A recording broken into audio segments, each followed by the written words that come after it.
მოგესალმებით ძვირფასო ტელემაყურებლებო, ჩვენ სტუმრად ყავს ბატონი პატა გვიჟინაძე, საქართველოს პარლამენტის წევრი, საფინანსო საბიუჯეტო კომიტეტის თავმჯდომარე. ცხადია, ჩვენ მეორე ნაწილშიც ფინანსური ექსპერტი გვაქვს და ეკონომიკური ექსპერტი ყავს მოწვეული, თუმცა ეს კაცი უფრო მეტია ვიდრე ექსპერტი, მაგრამ ცხადია, რომ ჩვენ საუბარს ეკონომიკაზე დავიწყებთ და გავაგზავნებთ, რატომ? პოლიტიკა საინტერესო აღარ გახდა, პირდაპირ გეუბნებით. მე საცოდაობას რაც ახლა ხდება იმას პოლიტიკას ვერ უწოდებ, ახლა დამჯდარა ქალბატონი ელენე ხოშტარია საშიმშილოთ რუსთაველზე. კლოუნად გრძელდება მათი მხრიდან. ჩვენ უნდა ვილაპარაკოთ საქმეზე, რომელსაც ქვია ეკონომიკა. ჩვენ მოვისმინეთ ყველამ პრემიერ-მინისტრის მოხსენება. და ციფრებზე არის ეს ხო დაფუძნებული. მაგალითად 100 მილიარდი ლარი იქნება ჩვენი ეკონომიკა შეფასებით. უმუშევრობა შემცირდება და შეადგენს 3.3%. შემდეგ, რაც შეეხება 6 მილიარდის ინვესტიცია დოლარის, რომელიც შემოვიდა არაბეთიდან, ეს იქნება უპრეცედენტო ასე ვთქვათ, ოდენობის ინვესტიცია პირდაპირ. შემდეგ, სიღარიბე შემცირდა 4%-ამდე უნდა შემცირდეს უმუშევრობის დონე 28 წლისთვის, სიღარიბე ასევე 4%-ამდე უნდა შემცირდეს თუ მგონი, ხო? კი ბატონო. 4%-ამდე უნდა შემცირდეს, კი ბატონო. და საუბარია იმაზე, რომ მოდერნიზება მოხდება ინფრასტრუქტურის, კერძოდ რკინიგზის, გზების და ასე შემდეგ. მოკლედ ხო, გამჭვირვალეობის მიხედვით საქართველოს ეკონომიკა და ბიუჯეტი ნომერ პირველი არის მსოფლიოში, რაც თავისთავად მის სანდოობას ზრდის და ადამიანებს უჩნდებათ უფრო დამატებითი სურვილი რომ აქ ფული ჩადონ და რაც ყველაზე მნიშვნელოვანია მშვიდობა და კიდევ ერთხელ მშვიდობა. რატომ მე ვიცი ამაზე პასუხი, თქვენი პასუხი მაინტერესებს. რატომ არ ესმის ეს კარგად ყველას აბსოლუტურად. ანუ როგორც ცხოვრობდნენ, იმაზე უკეთესად ხო ცხოვრობდნენ. აი, რატომ არ ესმით ეს? რატომ ვერ იგებენ ადამიანები, რომელიც გარკვეულწილად ეხა უკვე ნაკლებად, მაგრამ მაინც აი ამ არეულობის და აი ამ ვირიშულების მომხრეები იყვნენ. მოგესალმებით. იცით რა, თუ არ ესმით, კიდე შეიძლება პატიება, მაგრამ ადამიანი ვინც ეხლა ფიქრობს, რომ რამენერად ეკონომიკა ჩამოშალოს, ეს არის ქვეყნის ტრობა. ეს არ არის უბრალო სიტყვები, რომ რაღაცას ვამბობ. იცით, შეიძლება ახალი ხელისუფლება მოვიდეს, რაღაც კანონები მიიღოს, შეცვალოს რაღაცები, მაგრამ ეკონომიკის და ასე არ ხდება. აი, ევროკავშირში რო გააწევრიანდნენ ქვეყნები საბჭოთა კავშირის დაშლის შემდეგ, მათ გქონდათ 6%-იანი ეკონომიკური ზრდა, მაგრამ 25 წლის განმავლობაში ზოგი მეტი, ზოგი ნაკლები მიაღწიეს რაღაც წარმატებებს. მაგრამ ის, რაც ჩვენ გვაქვს ახლა 10%-იანი ეკონომიკური ზრდა, ხან მეტი, ხან ნაკლები. კი, საშუალოდ. 9.4 იყო წინა წელს. ამნაირი ყვა შეიძლება თითებზე ჩამოთვალოთ ჩინეთი, კორეა, იაპონია. ისიც უკვე მონელა ეგრე არ არის. და ასე არა და აი ეს მოხდა, ხო? ამას აღიარებს ყველა. სოფლიო ამას ამბობს სავალუტო ფონდი და ევროკომისია, რომელსაც კი ბატონო, რომელსაც გულზე არ ვეხატებთ, კი ბატონო და როგორ შეიძლება თავში მოგივიდეს ასეთი რამ რო ეს რამენერად ჩამოუშალოთ. ეს კიდევ ერთხელ ვიმეორებ, თუ არ ესმით, კიდე არა, უყურეთ როგორ არის, აქ არის ერთი რეალური ფაქტები და მეორე განწყობა. მე თუ განწყობა მაქვს უარყოფითი განწყობა ეკონომიკა ხო გარკვეულად განწყობის თეორია, ოღონდ ციფრებით და ფულით და ასე შემდეგ გამოხატული. მე მესმის, რომ განწყობები ხელოვნურად იქმნება, ბევრი ადამიანი მიდრეკილია, რომ განწყობები შეუქმნან დასავლელებმა, აქაურმა აკაცუკებმა და რაღაც განწყობებია შექმნილი, თითქოს აქ ყველაფერი ინგრევა, მაგრამ რეალურად ყოველდღიურად მართლაც აი ეს ციფრები რაც არის, ეს ციფრები თავის თავზე მეტყველებს. უბრალოდ რა მაგიური გავლენა ჰქონდათ ამისთანა აი ამ ჩვენს ეგრეთ წოდებულ ოპოზიციურად განწყობილ ადამიანებს და უпростоრად დასავლეთს, რომ აი ეს კიდევ კარგად არ არის აღქმული ჩვენი ქვეყნის მოსახლეობის მიერ. იცით, მოდი სანამ გადავალ სხვა თემებზე, ბატონმა ირაკლიმ თქვენ მაგალითები მოიყვანეთ, რამოდენიმეს ვიტყვი სულ 2 წუთში, აი რაზე ვსაუბრობთ, რა არის ეს ეკონომიკური წარმატება. კი, აი გავხსნათ, განვარტოთ, კი ბატონო. განვარტოთ. აი მთავარი არის ეკონომიკური ზრდა, ანუ რამდენად იზრდება ეკონომიკა ყოველ წელიწადს. 9.4%-ით გაიზარდა შარშან, იყო 10-ზე მეტიც და 11 მილიარდით გაიზარდა ერთ წელიწადში ეკონომიკა. ლარს გულისხმობ თუ დოლარს? ლარს 11 მილიარდი ლარით. ანუ ეს 11 მილიარდი ლარი ხო უნდა შეიქმნას, ხალხი ხო უნდა დასაქმდეს. ვიღაცა ხო უნდა გააკეთოს, რაღაც ხო უნდა აშენდეს. წარმოიდგინეთ რა ხელად საქმეში ხო უნდა წავიდეს. საქმეში ხო უნდა წავიდეს. და თან როგორც წესი 23% დაახლოებით უკან ბრუნდება ბიუჯეტში. გადასახადების სახით. გადასახადების სახით. მე ვფიქრობ, რომ წელს 11-ზე მეტით მოიმატებს კიდევ ეკონომიკა, იმიტომ რომ ყველაფერი 25-ში. ანუ რაღაც 103-ზე გავა პრემიერმა ასე თქვა, იმიტომ რომ რაც ბიუჯეტში გვიწერია, მაგრამ რეალურად მეტია. ანუ პროფიციტი შეიქმნება. კი ბატონო. და ნუ მე იქნება ბიუჯეტის ცვლილება როგორც ჩარჩანი იყო და ასე შემდეგ. ანუ ეს აი მაგალითი რომ მოვიყვანოთ პირდაპირ სტატისტიკიდან 4-ჯერ მეტია ვიდრე იყო 12 წელში. 4-ჯერ მეტი. თუნდაც ერთ სულ მოსახლეზე ავიღოთ. ერთ სულ აი დოლარში რო ავიღოთ. დოლარში ავიღოთ. 19 წელში რომ იყო 4300 წელს 10000 გადააჭარბებს. ინფლაციასაც თუ გავითვალისწინებთ 3-ჯერ მეტი გამოდის უახლოება. ლარზე არ ვარ, დოლარზე ვსაუბრობ. დოლარმაც ხო განიცდა მცირეოდენი რა. კი ბატონო, მაგრამ ყველასთვის განიცადა მარტო ჩვენს ხომარ. ცხადია. ბიუჯეტის დეფიციტი შეიძლება მოსახლეობას ბევრს არ ეუნეო, მაგრამ ეკონომიკაში ეს არის ერთ-ერთი მთავარი შიდა ვალს გულისხმობთ, ხო? არა, ანუ უბრალო ენაზე რო ვთქვათ, რაც არის შემოსავალი, ის უნდა დახარჯო. მაგრამ მასტრიხის ხელშეკრულება გვეუბნება და სავალუტო ფონდიც რომ თუ 3%-ზე მეც დახარჯამ ვალის სახით აიღებ, არა უშავს, მეტი თუ აიღე უკვე შიდა ვალი. შიდა გარევალი არ აქვს მნიშვნელობა. ესმის. ოღონ მეტი არ უნდა აიღო, იმიტომ რომ მე ეს ინფლაცია და ცუცვლდა. ჩვენ გვაქვს 1 და 9 და ერთ-ერთი მოწინავე ვართ ევროკავშირში. ევროკავშირში.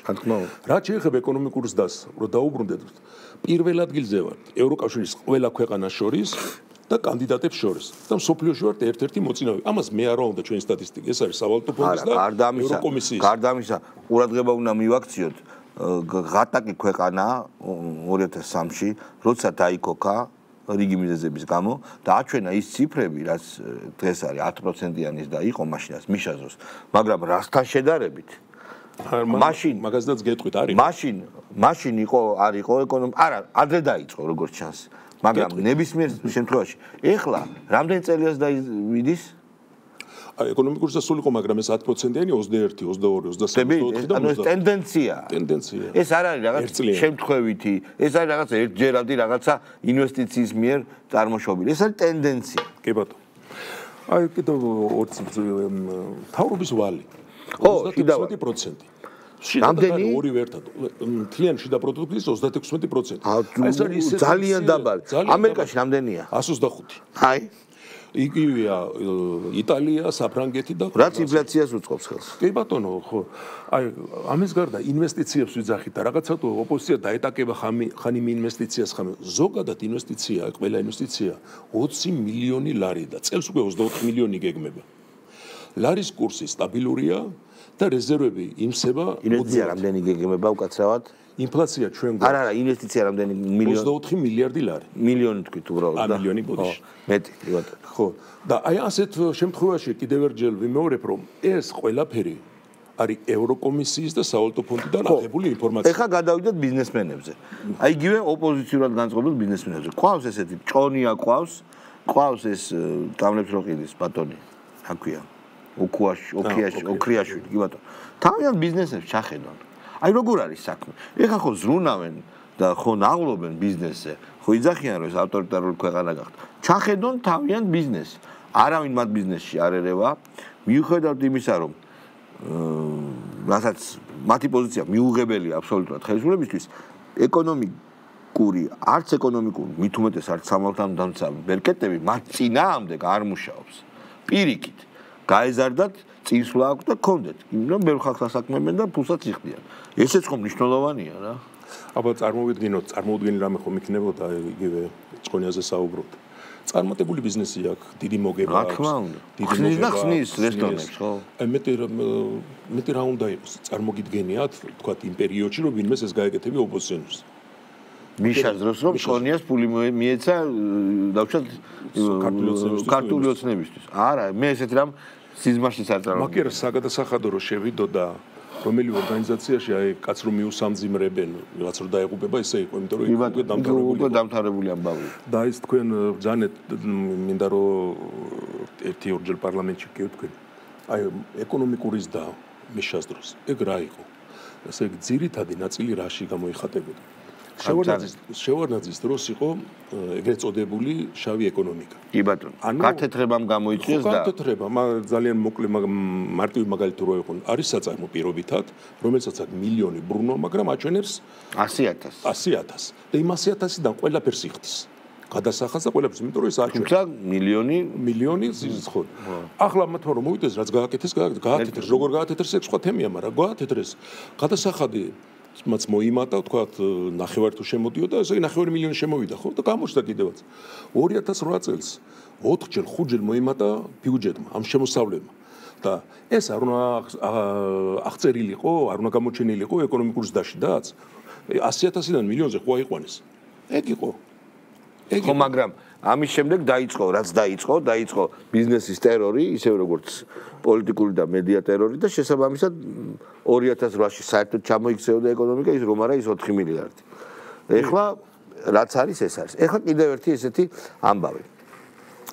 მე მიყვირს რომ მიუხედავად იმისა, რომ ქვეყანას მაინც აჯანჯღარებენ, ტურიზმის შემოსავლები გაიზარდა და არ განიცადა ესე დიდი ზარალი, როგორც აქამდე იყო, იმიტომ რომ ჩვენ კარგად გვახსოვს ეგრეთ წოდებული გავრილოვის ღამეს, რომელიც იყო თავიდან ბოლომდე ინსპირირებული დადგმული ამათ მიერ, როგორ სანქციები დაგვაწესეს, როგორ შემცირდა ტურიზმი და ასე შემდეგ. ეხლა იგივე და მიახლოებულიც არა, რითი არის ეს გამოწვევა? ნახეთ, მე მგონი საიდუმლო არაფერი არ არის. ვიტყვი, სავალუტო ფონდის მისია იყო ჩამოსული წარმომადგენლობითი, შეხვედრა მქონდა და რა თქმა უნდა, საუბრის შემდეგ შეკითხვები მქონდა და აი მაგ ვკითხე, რომ როგორ უყურებთ აი ოპოზიციის მიერ ამ დესტრუქციული მოქმედება რა გავლენას ახდენს ეკონომიკაზე. თქვენ გკითხეთ მათ, ხო? კი, გკითხე. და მათ თქვეს, რომ რა თქმა უნდა ახდენს, მაგრამ როგორც თავიდან ჩანდა არ ახდენს ისეც. ხო, არა, ციფრები ამაზე არ მეტყველებს. ხო და ეს რას ნიშნავს? ეს იმას ნიშნავს, რომ მოსახლეობას ჯერა, რომ შენარჩუნდება მშვიდობა, რაც ჩვენი მიუხედავად ხევისა, კი ბატონო. და თუნდაც ის რაც თქვენ ძანეთ, რომ ჭონიას აფართოებს ეკონომიკას, თუ იმას ჯერა რომ აქ არეულობა იქნება და ქვეყანა რატოდებს ფულს. იმასაც არ ჯერა, უბრალოდ ის 800,000 კაცი თუ 700 ვინც ხმას აძლევს, ეს იმას არ ნიშნავს, რომ ისინი ხარს უჭერენ ამ არეულობას. რა თქმა უნდა, თორემ გამოვიდოდნენ ქუჩაში. პირიქით წინააღმდეგენია. ამიტომ ეს არის რაღაც ნაწილი, რომელსაც შეგნებულად ნაწილს ალბათ ვინც ფულთან არის დაკავშირებული, შეუგნებლად გარკვეულ ნაწილს მოქმედებენ უცხოეთიდან და ძალიან მარტივი თემა არის, რომ საქართველო ჩაერთოს რუსეთთან დამოკიდებულებაში. ესე გაეცვით რაღაცნაირად ეს სიტყვა, რა თქმა უნდა, ხალხი ხვდება ძალიან კარგად მე არჩევნებზე რომ დავდიოდი, აბსოლუტურად რო ესაუბრები, გაგებით ხვდებოდა, რას ვსაუბრობდი. მაგრამ ეს ძალიან რეალობა არის. ევროპა არის ძალიან ცუდ დღეში იმ გაგებით, რომ ნული აქვს ეკონომიკური ზრდა. რა თქმა უნდა. წამყვანი ქვეყნების მინუსშიც არის მაგალითად გერმანია. იმიტომ რომ იაფი ენერგომატარებლები აღარა აქვთ. ესე იგი ერთ-ერთი ეს არის. კი ბატონო, რა ხდებოდა? ესე იგი გერმანია ვიღოთ, რომელიც ახლა რუსული გაზი აღარა აქვთ. იაფი გაზი და ნედლეული თუნდაც კინა დაკარგა და ამასთან ერთად დაკარგა გასაღების ბაზარი, უზარმაზარი. ანუ შედიოდა რუსეთიდან ნედლეული, ესენი გადაამუშავებდნენ, ფულს იშოვიდნენ ტექნოლოგიებსაც და უგზავნიდნენ რუსეთს და იქ ყიდიდნენ ამას. და მე ეს რუსებიც ამათ ბანკებში ინახავდნენ ფულს. გარდა ამისა, უსაშველო დახმარებები უკრაინასთვის და ასე შემდეგ. ეგეც გარკვეულწილად მოქმედებს, ეგ არა. გარკვეულწილად და ეხლა უბრალოდ ისეთი სიტუაცია არის სამწუხაროდ, რომ გამოსავალი არ აქვს. მაშინ მოსახლეობა უბრალოდ კითხავს, თუ აი ომი რო დამთავრდეს და ასე დამთავრდეს როგორც არის, დაკარგული ტერიტორიები, დახოცილი ხალხი, დანგრეული უკრაინა, სამწუხარო ამბავი. ამას ხანარად როგორ დამთავრდება? არ დამთავრდება, მაგრამ მაგას თავიდანვე ვამოვდით, მაგრამ მაგას არ ვიძახოდით. რა თქმა უნდა, ჩვენ უკრაინის ხარჯზე როგორ შეიძლება სულ ხარჯზე იყო, მაგრამ რეალობას ხომ გავუსწოროთ თვალ. და მაშინ მოთხოვს პასუხს მოსახლეობა. კი, მაგრამ ეს ჩვენი ფული რატო ჩადევი იქ? ეკონომიკა რატო არის მინუსში? რატო დაიღუპა ამდენი ხალხი, ამდენი მიგრანტები რატო მოვიდა? ამიტომ მათთვის ეს ძალიან პრინციპული არის, რომ საქართველოს ამ საქმეში იყოს ომთან დაკავშირებით მოკავშირე. მე არ ვამბობ გინა თუ არა თქვა ხვალვე ანუ შეიჭრა სადმე არაბე, მაგრამ დამოკიდებულება იქნება თქვა რო გთხოვდნენ ტანკები გადმოგვეციო რაღაც და აი დაძაბულობის კერა შეიქმნება და დიდი ალბათობით მოინდომებენ კიდევაც რომ ომში ჩაერთოს. ამიტომ ეს არ არის უბრალო თემა, ეს არის ძალიან მნიშვნელოვანი საკითხი მათთვის გადამწყვეტი მნიშვნელობის, ამიტომ აკეთებენ ყველაფერს. ხო, თუმცა ეს ფუჩია ეს ყველაფერი, იმიტომ რომ ჩვენ ნათლად დაგვანახა რომ ტრამპი აბსოლუტურად სხვა აზრია. ტრამპი, რომელიც არის დასავლური სამყაროს ლიდერი, მართლაც უპირობოდ აბსოლუტურად სხვანაირად აზროვნებს, როგორც ბიზნესმენი, როგორც გარიგების ოსტატი, ბიზნეს გარიგებების ოსტატი, მისთვის მთელი პლანეტა არის გარიგებების სფერო და შესაბამისად ავანტიურებში, რომელსაც იდეოლოგიური საფუძველი აქვს, ლიბერალური იდეოლოგიის თუ სხვა იდეოლოგიის გავრცელება და ასე შემდეგ, ხო, გლობალისტების შემოტევები, მას ფეხებზე კიდია. მას უნდა ამერიკას დარჩეს რაც შეიძლება მეტი საშუალება სახსარი. დაიწყო მოძრაობები. არა, უნდა დაიწყოს ახლა ამერიკა first ესეთი სლოგანი აქვს. ეს ნიშნავს იმას, რომ ამერიკის ეკონომიკა, რომელიც არ იყო კარგ დღეში, კიდევ ერთხელ თქვენ ახსენეთ აქ შიდავალი და ასე შემდეგ, ხო? ეს ყველა უნდა დაიწყოს მუშაობა ამ ყველაფერმა ამერიკაზე, თუნდაც ნატოს სამიტი, რომელიც ჩატარდა, ამერიკამ მოითხოვა და პირობაც მიიღო და როგორ შეასრულებენ ამ პირობას არ ვიცი, რომ ევროპის ქვეყნები თავისი ბრუნის 5%-ს დახარჯავენ.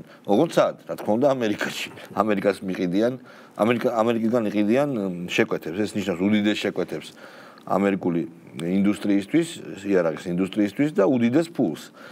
აბა ერთი კაი ბიჭები არიან და არ შეუსრულონ პირობა. შესაბამისად, ეს თავარი მათი ლიდერი, როცა თამაშის წესებს ცვლის და ხურავს USA-ს და ასე შემდეგ, სადაც ფული იყრებოდა, დიდი ფული და გადასულია ამერიკისთვის რეალური ეკონომიკის შესაქმნელად, აქ მე მგონი ევროპას დარხეული. კეთანხვევით ტრამპის მოსვლა სოფლიოსთვის იყო ძალიან კარგი საქმე და საქართველოსთვისაც, მაგრამ ეს სოფლიოს ნაკლებად აინტერესებდათ ამერიკლებმა აირჩიეს ტრამპი იმიტომ, რომ ის პოლიტიკა, რასაც ამერიკა ატარებდა, შეუძლებელი იყო მის გაგრძელება. სხვა ქვეყნებში გადატრიალებები, ვეღარ ერეოდა უკვე ჩინეთი დაეწია ეკონომიკა, წყიდულობით უნარიანად უარყოფითი სალდო ვაჭრობის ყველასთან. 27 უარყოფითი სალდო. უბრალოდ მოვიდა კაცი, რომელიც ამბობს, რომ დამანებით სხვა ქვეყანაში არ მინდა ვიყო პოლიციელი, სოფლიოს და მინდა რომ ბიზნესი ვაწარმო. არა, თან აგრესიულად აკეთებს კაცებს. ტარიფების დაწესების ამბავით უნდა. უაზრო თემებს ხსნის ეს ქალის და კაცის და ასე შემდეგ. კი ბატონო. მაგრამ ეს პროცესი ევროპაშიც დაიწყო. ეს არ არის მარტო უნგრეთი და სლოვაკია. არ არის, ჩემი აზრით. გერმანიაში პირველ ადგილზე ეხლა ალტერნატივა გერმანიის. თუ არ დახურეს საერთოდ. ხო. მაგრამ იგივე ავსტრიაში იყო. უბრალოდ პირველ ადგილზე კი გადის, მაგრამ მე ყველა ერთად მის წინამდე გადა. არც ის არის შორს. ხო, ეს არც ის არის შორს, რომ მართლა თვითონ შექმნის ხელისუფლება. ეხლა არჩევნები გერმანიაში და ავსტრიაში და საფრანგეთში და ინგლისში მოხდა ადგილობრივი არჩევნები და არაჯმა ამიტომ ეს პროცესი მიდის და მე ძალიან მომწონს ის ამ ბოლოს ქართულოცნებაში ამბობს, რომ დღევანდელი ევროკავშირის ევროკომისიის ხელმძღვანელობა ეს არ არის ევროკავშირი. ჩვენ ყველანი, ვინც ასაკში ვართ განსაკუთრებით, გავიზარდეთ იმ ევროპის სიყვარულით, მე ეროვნული მოძრაობიდან მოვდივარ, სადაც პირველი რა იყო, სამშობლო მეგობრობა, სიყვარული და ასე შემდეგ და ეს სადღაც გაქრა და შემოვიდა რაღაც ეხლა არის ძალიან იმედი მაქვს, რომ ევროპა დაუბრუნდება ევროპელობას. ეხლა რაღაცა ცოტა ფაქის საკითხებზეც უნდა ვილაპარაკოთ. ჩვენთან არის ძალიან დიდი სეგმენტი საბანკო სეგმენტისა, მთლიანი საბანკო სეგმენტი, რომელიც კარგად მუშაობს, მაგრამ რომელიც არ არის ქართული. და შეიძლება ითქვას, რომ მე კი არა ბრალს კი არ ვდებ, მაგრამ სად არის მისი აქციები, სად კოტირებს, ეგ ვიცით. ძალიან კარგი ნაბიჯები იქნება ალტერნატიული სხვა ქვეყნების ბანკების შემოსვლასთან და შემოყვანასთან დაკავშირებით და ჩვენი ნათია თუნდაც კარგად მუშაობს. როგორც იქ დაალაგა, ისე ჩინეთშიც და ყველგან ეს ჩინებული მუშაობა. მე მინდა ერთი რამე თქვათ ამაზე, ასევე ის პროცენტები მაინც ძალიან დიდია. მე მგონი ზემოგებები არის იქ და რაღაცნაირად თუ იქნება ალტერნატივა ხალხს აინტერესებს. კი ბატონო, თავიდან დავიწყებ იმით, რომ ბანკის კარგ მუშაობაზე, რომ როგორც ქვეყანამ ბანკმაც დამოუკიდებლობა იგრძნო. იმიტომ რომ მე მადლობის მეტი რა გვეთქვი სავალუტო ფონდთან, გვეხმარება ყველანაირად, მაგრამ არავინ არ დაეჯეროს, რომ ტყუილა ვინმე რამეს გააკეთებს. რა თქმა უნდა, თავისი ინტერესი, მას ყავს მფლობელები და ატარებენ მის პოლიტიკას. ამიტომ მაგალითად იგივე ლართან დაკავშირებით ლარი როდესაც გაუფასურებას დაიწყებდა, არ ერეოდნენ, რომ შეეჩერებინათ. როგორ არის, აბა ნახეთ როგორი თემა არის. თუ ეკონომიკურად ყველაფერი სტაბილურია და კარგად არის, ვალუტის შემოდინება არის და რაღაც ემოციურმა თემამ აწია ლარის კურსი, მაშინ უნდა ჩაერო, აბა რა დგინდა ეს რეზერვები? კი, რა თქმა უნდა. უნდა ჩაერიო, მაგრამ თუ ეს ეკონომიკიდან არის გამომდინარე, ჩარევას აზრი არ აქვს, იმიტომ რომ ბუნებრივია. და არ ერეოდნენ. იმიტომ რომ და გავარდებოდა მე ჩამოვიდოდა და რაღაც აი შარშენ აი კონკრეტულ მაგალითს გეუბნებით. გაზაფხულზე, ზაფხულის დასაწყისში იყო ეს დაძაბული მომენტები გახსოვთ კანონთან დაკავშირებით. შეხედა ეროვნულმა ბანკმა ნახა რომ ეკონომიკური პრობლემები არაფერი არ არის, მაგრამ ემოციის ფონზე და გაყიდა დიდი რაოდენობა 100 მილიონი არ შეეშვა. და იხეირა ვინც იყიდა? ისე მან იხეირა. გაჩერდა იმ ადგილზე არაფერი არ მოხდა. კი და არჩევნების შემდეგ იგივე მოხდა. კი. და დეკემბრიდან უკვე ახლა ყიდულობს და ყიდულობს. და არაფერი არ ეს არის დამოუკიდებლობა მოიპო. მაგრამ საბანკო სექტორი მინდა გითხრათ რომ ძალიან მაინც დამოკიდებულია ფაქტზე, იმიტომ რომ აი რა გითხრათ მე იმას კი რომ ახლა სვიფტნან გარიცხავს და რამეს, მაგრამ ელემენტარულად ერთი ბანკიდან საქართველოში, TBC ბანკიდან საქართველოს ბანკში რო გადარიცხო $100, ეს ლარი არა, დოლარს ვამბობ. დოლარი, ხო. ეს უნდა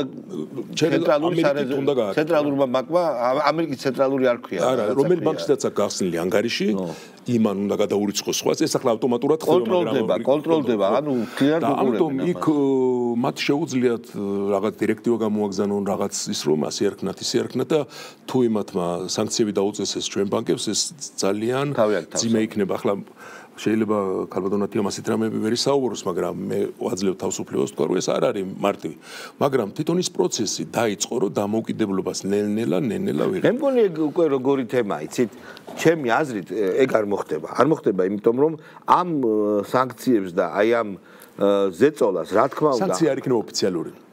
თუნდაც არაოფიციალურად აქვს აზრი მხოლოდ მაშინ, როდესაც აქ გეგულება რაღაცად გარკვეული ძალა, რომელიც აი ამ შენს ბოროტებას გამოიყენებს. ბიძინა იმანიშვილი არის დასანქცირებული ადამიანი, თვითონ ამბობს ამას და არის ყველაზე მეტად დასანქცირებული, იმიტომ რომ ასეულობით მილიონი დოლარი რაც მან მოიგო, მას მოხპარეს ეს ფული, მოიგო სასამართლოში ყველა ინსტანცია და უბრალოდ ASE უბრალოდ აი ხო ხტები არა, გეკუთვნის, მაგრამ არ გეკუთვნის პრინციპით არ აძლევენ. ხო, ანუ ფულის არ მიცემის გამოწარმოებული სასამართლოებიც მოიგო. ანუ ყველა სადაც შეიძლება მოიგო, მაგრამ ნუ გასაგებია. თუმცა აი სამშობლო ფულზე არ იყიდება, ნათქვამი აქვს. ძრავერ უქნეს საქართველოს და ბიძინა იმაშვილის ბიძინა რომ მოუგონ საქართველოს მოუგონ ნიშნავს. ერთ და იგივეა ჩემთვის ახლა ამ სიტუაციაში და ძრავერ უყეს. შესაბამისად, ბევრი ფაქტორის გამო არის ხალხი უკვე მიხვდა ყველაფერს, როგორ არის რანაირად და ბანკებიც ძალიან კარგად მუშაობენ. თუმცა უბრალოდ დივერსიფიცირების, აი ეკონომიკის დივერსიფიცირების სხვა ბანკებიც საჭიროა. არა მარტო სხვა ბანკები, ჩვენ ახლა ენერგო მოწოდება დივერსიფიცირებული გვაქვს. ინფრასტრუქტურა, სამარშრუტო გზები დივერსიფიცირებული უნდა იყოს, გზები რაც შეიძლება მეტი უნდა გაიხსნას.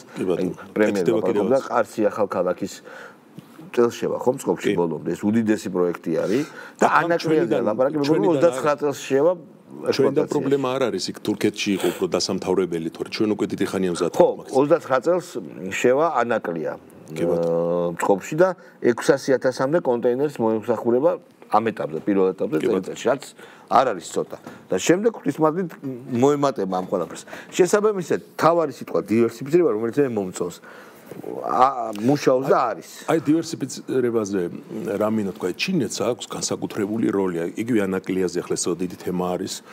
არ მიყვები, მაგრამ ნახეთ ანაკლის სპორტი თუ გვინდა რომ წარმატებული იყოს, თუ იქ ჩინური ტვირთი არ იყოს, აზრი არ აქვს. ძალიან მოკლედ რო ვთქვა. ნახეთ საბჭოთა კავშირის დროს ფოთი და ბათუმი შავ ზღვაზე სხვა პორტი კი არ იყო ეს ნოვოროსიისკი და ესენი არ ყოფილა. ეგ საფრთხე ბაზები იყო. ხო, ჩვეულებრივად ყოფნიდა. მე ააშენეს რუსებმა საქართველოში ეს რო ჩაიკეტა და 160 მილიონი ტონას გადაზიდავს ახლა.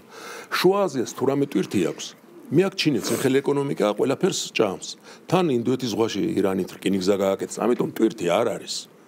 ანაკლის პორტს რა შემთხვევაშიც არ უნდა აშენო, ყველა ვარიანტში კარგია, იმიტომ რომ ღრმაწლოვანი პორტია, მაგრამ ტვირთი არ იქნება, იმიტომ ვერ გააკეთეს ხაზი. არა, ვერ ამოიღებენ იმპულსს. ერთადერთი შემთხვევა, იმიტომ არის რომ რატო არ ჩადეს ფული ან ამერიკლებმა, ან ევროპელებმა. იმიტომ რომ არ ქონდათ იმედი რომ გაატარებდნენ თვითონ და ჩინეთი მათთან არ ითანამშრომლებდა. ეხლა ჩინეთი რო აშენებს. ჩინეთი რო ამიტომ ეს არის გადამწყვეტი არა, გარდა ამისა, რუსეთის თემა დაკეტილია, დაბლიდან ესე იგი ასევე გაურკვეველია, ყველაზე უსაფრთხო არის შუა კორიდორი. მაგრამ მე მაინც მინდა რომ საზოგადოება მიცოდეს, ნახეთ როგორ არის თუ ჩინელები გააკეთებენ ის ტვირთსაც ნახავენ და რადგან ფულს დებენ, ესე იგი იქნება ტვირთი გარანტირებულად. თორემ აბა შევხედოთ, გადმოდის ჩინეთიდან რუსეთის ტერიტორიაზე რკინიგზით, აი ჩატვირთა ჩინეთში რაღაც საწყობში, ჩავიდა ვარშავაში პირობითად. კი. ჩვენ შემთხვევაში რა ხდება? ჩამოვიდა ყაზახეთში აქტაუ, გადაიტვირთა ზღვაზე. მე ბაქოში რკინიგზაზე მივიდა ანაკლიაში და იქიდან ისევ გადაიტვირთა. ამიტომ კონკურენცია ცოტა ძნელია. იქ პირდაპირ სახმელეთო გზაა და აქ შუაში ბორანია. კი ბატონო და ამიტომ ჩინელების ჩადებული თანხა აქ პრინციპული მნიშვნელობა. და ამას ჩვენ ჩინეთს რატო უნდა დივერსიფიცირება? რა თქმა უნდა, ეს 800 მილიარდს ვაჭრობს ევროპასთან და როგორც ახლა არის რუსეთი ჩაგეტილი, ყველა ჩაიკეტოს, იმას უნდა რომ და თუ ჩვენ ავაწყობთ კარგად მექანიზმს, ეს არ არის პრობლემა, იმიტომ რომ ჩინეთი რუსეთიც უზარმაზარი ტერიტორია არის 1000 პრობლემებით დაიკაშა იმაშდადის და ამიტომ პრინციპულია. იგივე ჩვენ გვინდა ძალიან დივერსიფიკაცია რომ მოხდეს, რა თქმა უნდა, ევროპული ბანკები თუ შემოვა, ამერიკული ბანკები, მაგრამ ჩინურიც თუ შემოვა, ეს იქნება ძალიან არის გარკვეული მოლაპარაკება. არის ძალიან ახლოსაც ვართ, მაგრამ იგივე თემებია რა. რატო არ უნდა იყოს? ყველა ქვეყანაში არის Bank of China, ხო? არის. ნახეთ რა ხდება. ჩვენთან რატო ტრამპმა რა თქვა? ყველაფერს ავიტან, მაგრამ დოლარს თუ შეეხება ვინმე 500%-იან, მაშინ ნუ იყენებს დოლარს. კი ბატონო, რას ქვია იყენებს? მაშინ არა, მაშინ ნუ იყენებს დოლარს ზეწოლის მექანიზმად. ეს არ არის სწორი. როცა სხვადასხვა ქვეყნებს აქტივებს უჩერებ, ყველა ის ქვეყანა ფიქრობს როგორ გამოძვეს ამ სიტუაციით. მე არ მინდა ისე გამოვიდეს, მე მართლა უჭერ ხარ ყველაფრის გათვალისწინებით, ტრამპს ძალიან უჭერ ხარ, რაც ახლა ხო, მაგრამ მე სიმართლეს ვამბობ. კი ბატონო, მაგრამ ნახეთ ყველაზე დიდი იარაღი ამერიკას, მისი ეკონომიკა კი არ არის ანატომური იარაღი. ყველაზე დიდი იარაღი და შესაძლოა დოლარი გინდა შემოსავლების კუთხით გინდა იარაღად და როგორც გინდა. ამიტომ ეს მისთვის პრინციპული. შედარებით პატარა არის, მაგრამ ევრო. აი წეხან ევრო არ არის ვირტუალური იარაღით გამაგრებული და ამას ევროში რატო აქვს სიძლიერე ამერიკას დოლარს ვერ შეედრება თქვენ მითხარით საპროცენტო განაკვეთები. აი ამერიკა თვითონ ჭრის ამ დოლარს. თვითონ ჭრიდა როგორც უნდა ესე დაადებს და ჩვენ ვზივართ ამ დოლარზე და აი ის ახლა რაც ხდება ამერიკაში თქვათ ტრილიონი ბიუჯეტის დეფიციტი და რო ამოდრის ყველა მნიშვნელოვანი. ხო, ეს ბიუჯეტის დეფიციტი ტრილიონი, აი მაგ პროცენტობა ჩვენ რო გქონდეს გინა ჩინეთს, აი დავიშლებით რა, ინფლაციაზე ვერ დაეწევ. მაგრამ იმას არაფერი არ მოდის და ჩვენ, ბას ჩვენაირ პატარა ქვეყანაც კი აღარო ჩინეთს ტრილიონობით აქვს თანხები. ჩვენი პატარა ქვეყანაც კი 4 მილიარდი გვაქვს ბანკის რეზერვები. 4 მილიარდი 600 მილიონი, მაგრამ ოქრო გვაქვს და იმის ვაკლებ. ოქრო გაიზარდა სხვა. ხო, კი, და დოლარშია.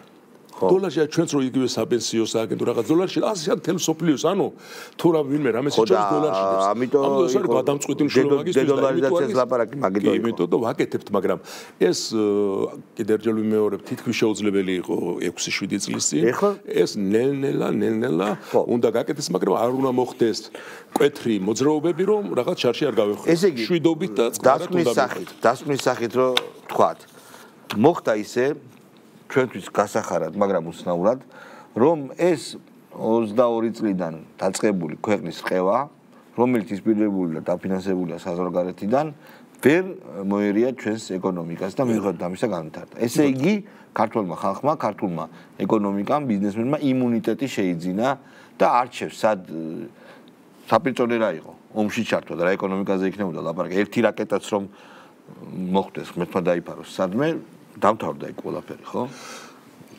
აი აქ რო გადმოიწიოს 500 მეტრი წვიტავს რკინიგზასაც, ნავთობსადენის გასაცდელს, ელექტროგადამცემ ხას, ხო.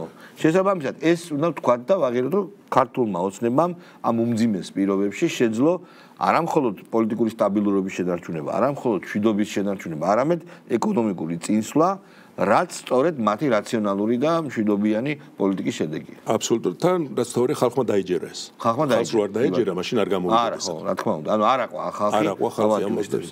უღმესი მადლობა ძალიან საინტერესო საუბრისთვის. მადლობა თქვენ. როდის მოვა ჩვენამდე, როდის ვიგრძნობთ ამ სიკეთეს ბატონი ნოდარ კაპანაძე გეყოლება სტუმრად აგერ აქ არის ხედავ რეკლამას უყურებთ და შემდეგ ბატონი ნოდარი.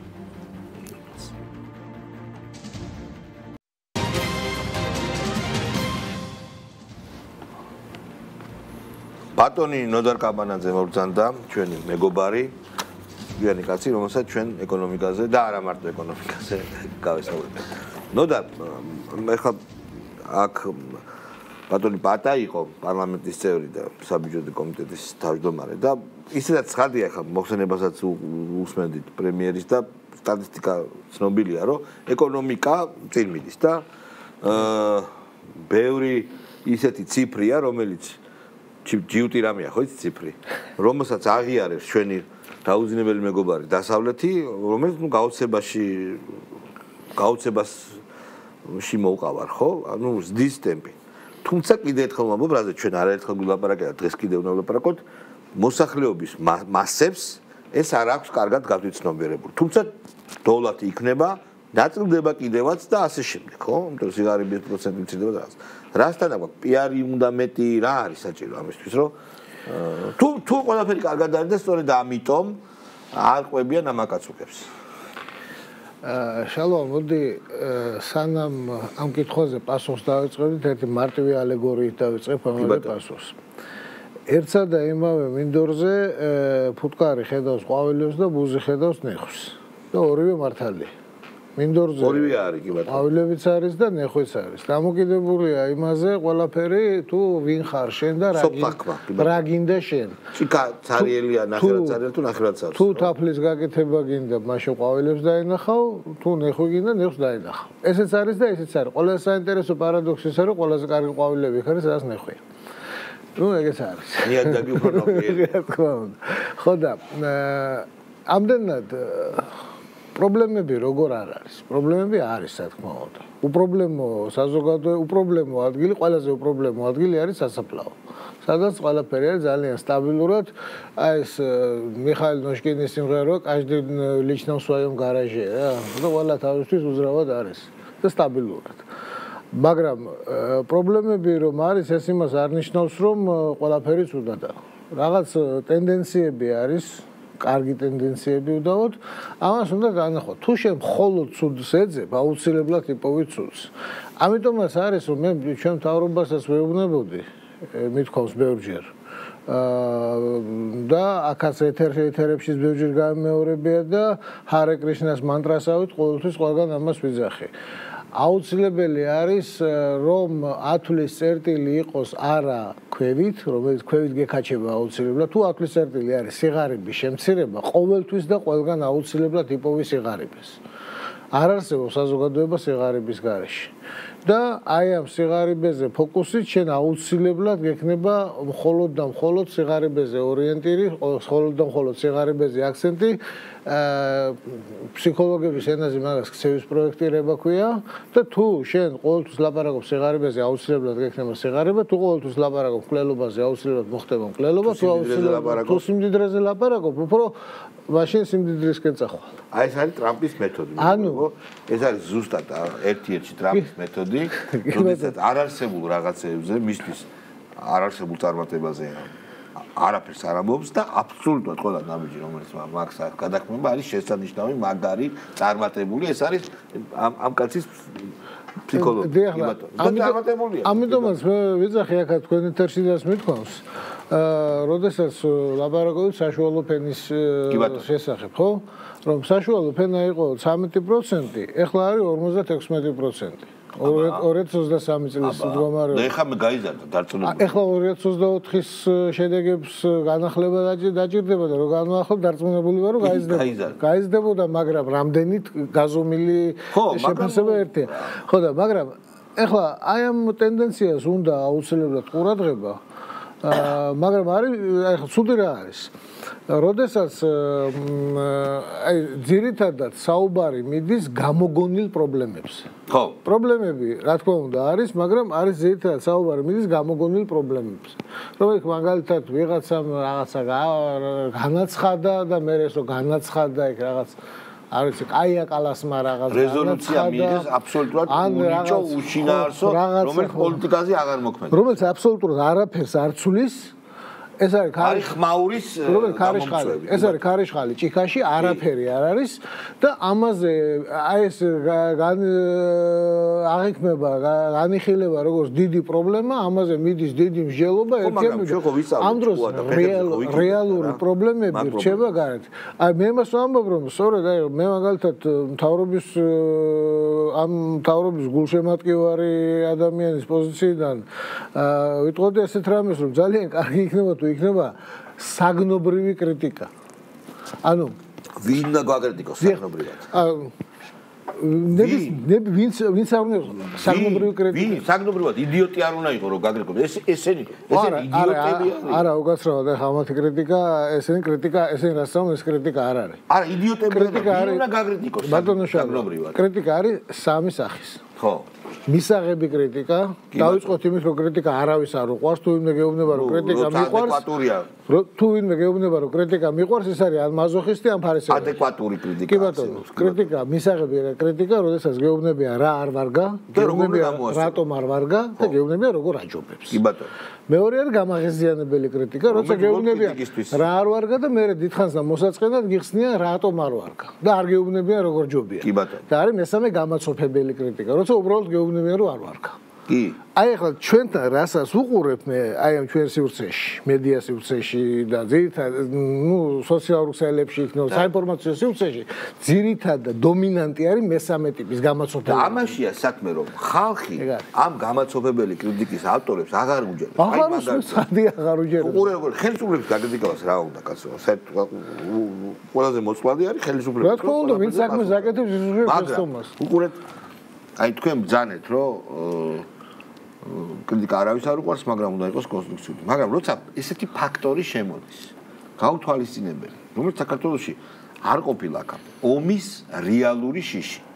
იმიტომ რომ ჩვენ არ გამიზომია განწყობა, მაგრამ რაც ირან-ისრაელის ამბავი დაიწყო და ღვთისმადლით დასრულდება, თუმცა იქ არაფერი გარკვეული არ არის. ჩემი აზრით, ხალხი უფრო კონსოლიდდა სიმშვიდის, სიწნარის და ხელისუფლების გარშემო. როდესაც შენ ხედავ, რომ ნებისმიერი რყევა აი ამ ხანძარში გადაგიშვებს, ხო? ფიჩხად. მაშინ ხდება ეს ამბავი. და ისინი არ ამსто კონსტრუქციულ კრიტიკას. უბრალოდ ამ გამოწვევას საერთოდ არ პასუხებენ ეს დაბლადაცემული პოზიცია. რა თქმა უნდა. მე შემიძლია როგორც საზოგადოებრივი აზრის კვლევაში საკმაოდ გამოცდილების მქონე ადამიანმა გითხრათ, რომ ჩვენს საზოგადოებაში აი ომის ფაქტორის მიმართ დამოკიდებულება ეს არის ეგზისტენციალური საკითხი. რომელს არ ესმით ოპოზიციას. ხო, რომელსაც ცალსახად უარია. როგორ შეიძლება ეს? არა, ეკონომიკას რომ ამბობთ და ეკონომიკას რომ ვსდით. ეს რო დაუკვირდეს და ხალხი ამას ახერხებს. საქართველოსნაირი ქვეყანა არის უნიკალური. ამ ჩვენი ადგილმდებობების მიუხედავად, ჩვენთან არ ამცდო რამე კატასტროფა არ ხდება. არამედ იზრდება რაღაცეები. სხვა მეცაც გეტყვით, აი ახლა სოციალურ ქსელებში იყო გავრცელებული, აუცილებლად ნახავდით საჰაერო მიმოსვლის რუკა ეს ის არის ხო?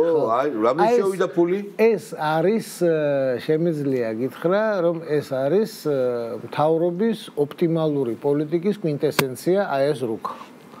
ეს ამბობს ყველაფერს თავისთავად უკვე აღარ არის საჭირო მეტი არაფერი. ის რომ აქ ეს ბოთლის ყელივით იყო მშვიდი დერეფანი, სადაც გადიოდა მთელი საჰაერო მოძრაობა, ეს ნიშნავს ძალიან ბევრს. ეხლა არის კიდე მეორე მომენტი. ეკონომიკურის და არის. ეკონომიკურის და ბევრჯერ ყოფილა, მაგრამ ეს ეკონომიკურის და არ ემსახურებოდა სიღარიბის შემცირება ვთქვა თუ კეთილდღეობის და უფრო კეთილდღეობის და რო ვთქვა ჯობია. მაგას, აი მაგალითად 12%-იანის დაიყო შვიდში 6-ის სერიოზულის დაიყო, მაგრამ პარალელურად მე მაშინაც სიღარიბის გაზომვით ვიყავი დაკავებული, ეგ ჩემი ვიწრო სპეციალობა, ასე ვთქვათ, პროფესიონალი ღარიბი ვარ. ხო და უბრალოდ ზომავ ხო, ზომავდი სიღარიბას ერთი და იმავე მიდგომით და დინამიკა, მთავარი დინამიკა. კი, რა თქმა უნდა. დროითი მწკრივია მთავარი და 2004-დან დაიწყო სიღარიბის ზრდა. 4-ში, 5-ში გაგრძელდა და 6-ში, 7-ში, ნუ 8-ში კატასტროფის მერე ცხადია ბუნებრივია რომ მოხდა, გაიზარდა ისევ. ანუ ეკონომიკური ზრდა არ მუშაობდა სიღარიბის შემცირებაზე, იმიტომ რომ ეკონომიკურ ნაზრდზე ძალიან ცოტას მიუძლებოდა ხელი.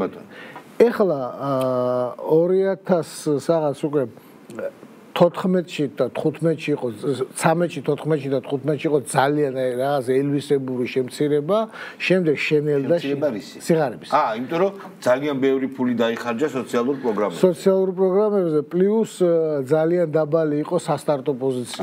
მეთახმები. მაგას არის.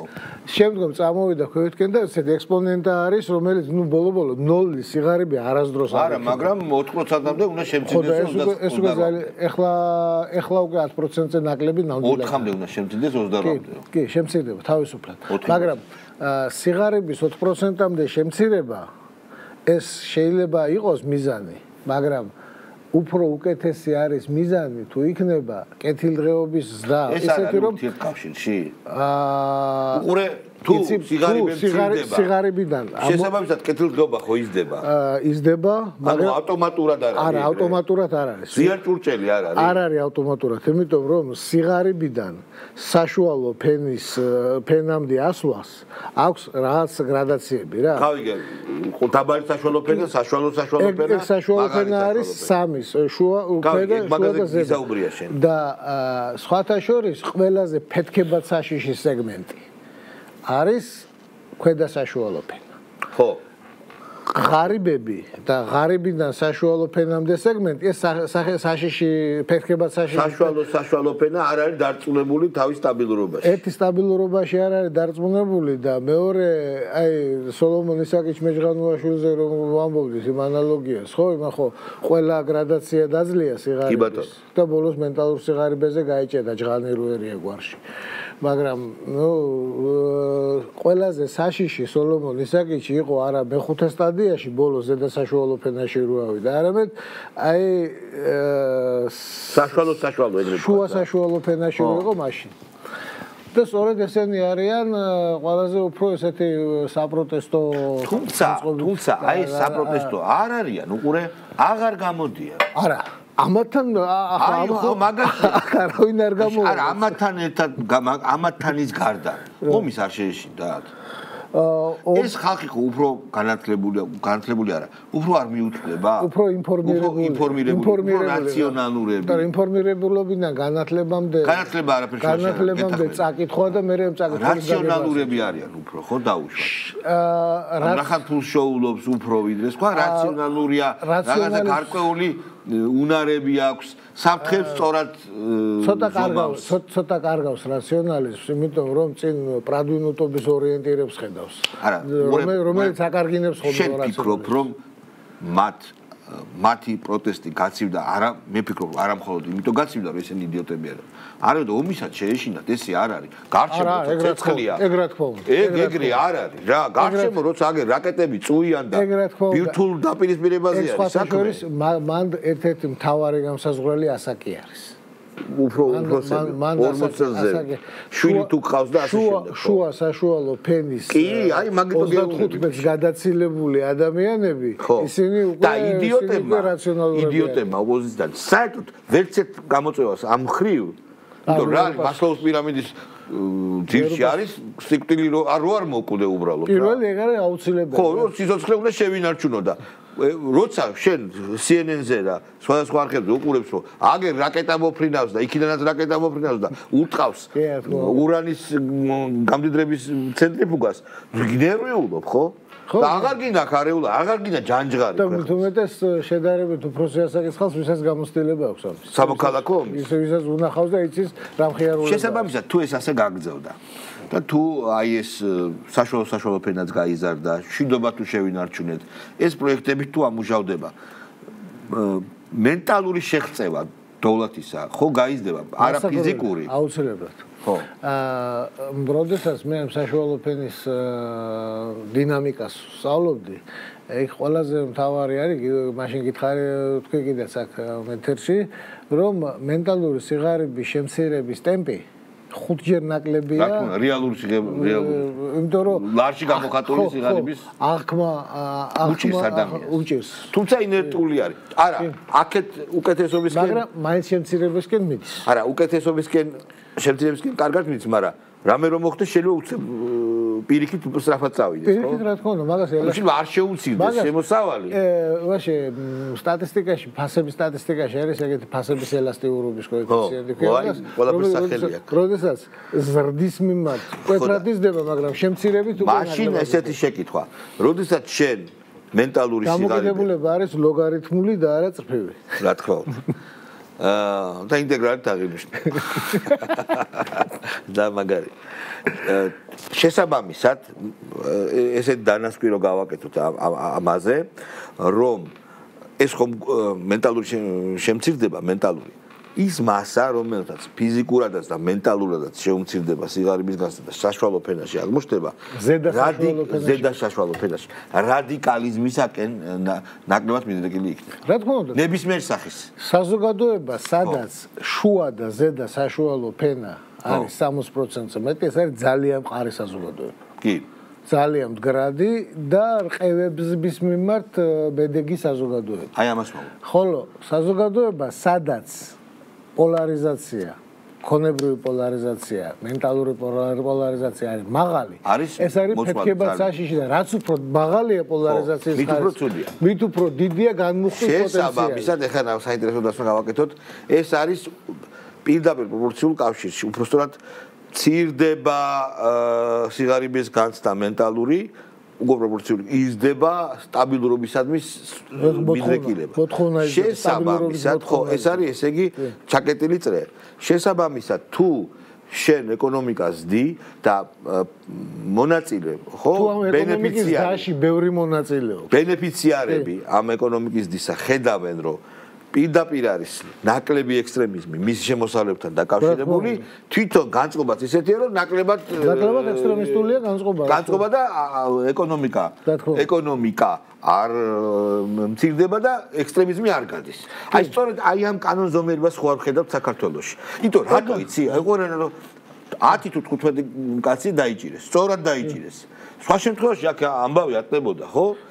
მიხვდა ხალხი, რომ მათ კეთილდღეობაზე საზოგადოება არ არის პროტესტი მაგაზე. საერთოდ არ არის. ანუ ექსტრემიზმი შემცირდა. კი, საერთოდ და შესაბამისად ხალხი, უბრალო ხალხი, ჩვენ რაც არ უნდა ლაპარაკობდეთ, რაც არ უნდა ჭკვიანებად მოგქონდეს თავი, ან ჩვენ იმან თუ თვითონ არ გაიაზრა ადამიანმა, ვერ მიიღებს ეს.